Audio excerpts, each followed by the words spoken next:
हाँ जी students, last time तुसी applications कीतियां ने नार्नस्ट इक्वेशन दियां ते अज नैक्सट टॉपिक आप डिस्कस करांगे equilibrium constant from Nernst equation. ये नैक्सट टॉपिक है साढ़े कोल कि नर्नस्ट इक्वेशन की हैल्प के नाल आपां इक्विलिब्रियम कॉन्सटेंट जो है उसकी वैल्यू कैलकुलेट कर सकते हैं। इक्विलिब्रियम कॉन्सटेंट जो है ये तुसी +1 दे विच भी डिस्कस किया होया तो वो भी तुसी देख सकते हैं। जो तुहाडा 7th चैप्टर है इक्विलिब्रियम वाला, ਉਹਦੇ ਵਿੱਚ ਇਕੁਇਲਿਬਰੀਅਮ ਕੌਂਸਟੈਂਟ ਉਹਨੂੰ ਕੇਸੀ ਦੇ ਨਾਲ ਡਿਨੋਟ ਕਰਦੇ ਹਾਂ। ਉਹਦੀ ਵੈਲਿਊ ਤੁਸੀਂ ਉੱਥੇ ਵੀ ਲਿਖੀ ਸੀ ਤੇ ਉਹੀ ਜੋ ਹੈ ਟੌਪਿਕ ਇੱਥੇ ਆਪਾਂ ਡਿਸਕਸ ਕਰਾਂਗੇ। ਇਹਦੇ ਲਈ ਪਹਿਲਾਂ ਇੱਕ ਰਿਡੌਕਸ ਰਿਐਕਸ਼ਨ ਜੋ ਹੈ ਇੱਕ ਕੰਸੀਡਰ ਕਰਾਂਗੇ, ਜੋ ਪਹਿਲਾਂ ਤੁਸੀਂ ਕੀਤਾ ਜ਼ਿੰਕ ਕਾਪਰ ਇਲੈਕਟ੍ਰੋਕੈਮੀਕਲ ਸੈੱਲ ਵਾਲਾ। ਸੋ ਲਿਖਿਆ ਹੋਇਆ let us consider a redox reaction zinc solid plus copper 2 positive aqueous, it gives zinc 2 positive aqueous plus copper solid। in equation number 1 पा लिया। By knowing the EMF of this cell we can calculate the equilibrium constant for the cell reaction।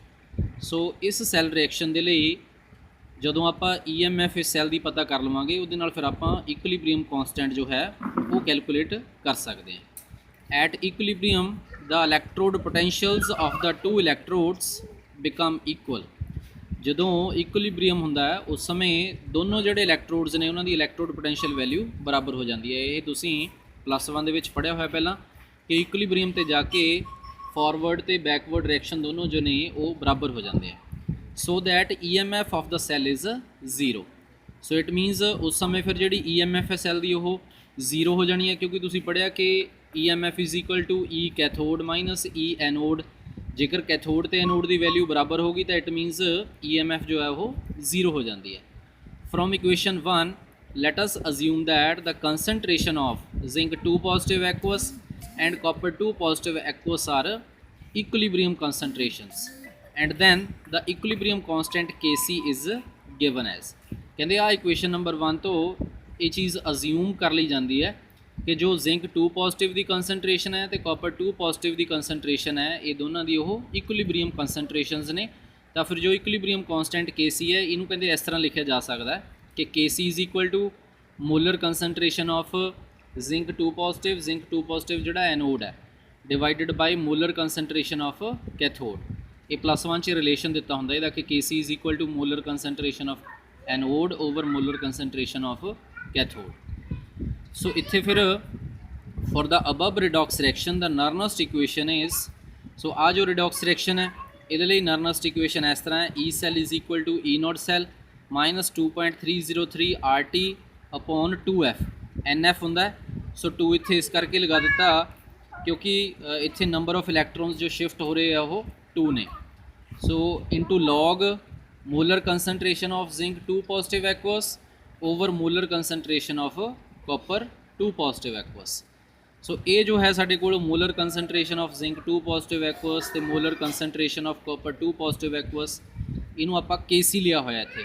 सो ये जो value है इत्थे put कर देनी इहदे।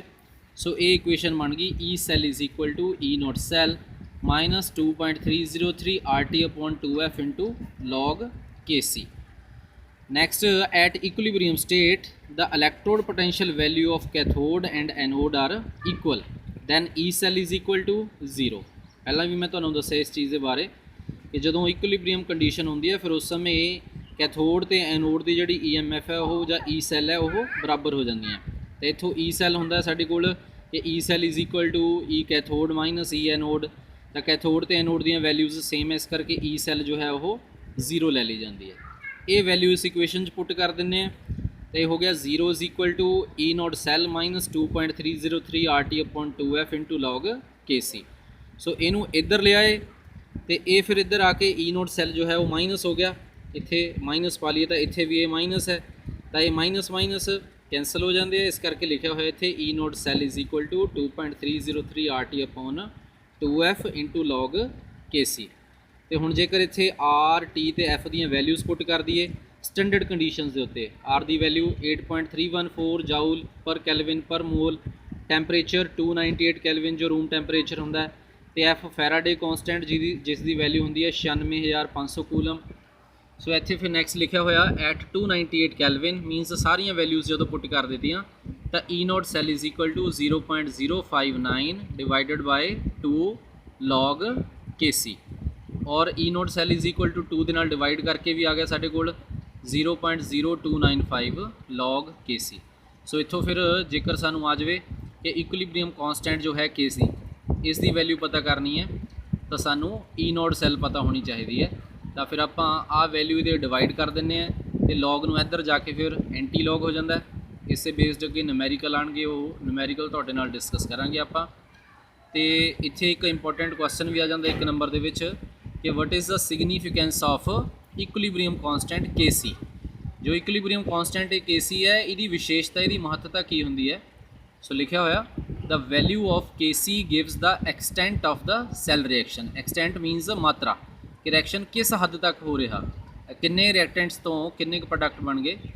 If the value of Kc is large than the reaction proceeds to a larger extent.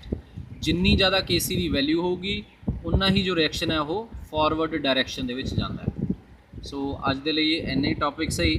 Next topic जो है वो नैक्सट वीडियो दे विच तुहाडे नाल डिस्कस करांगे। Thank you.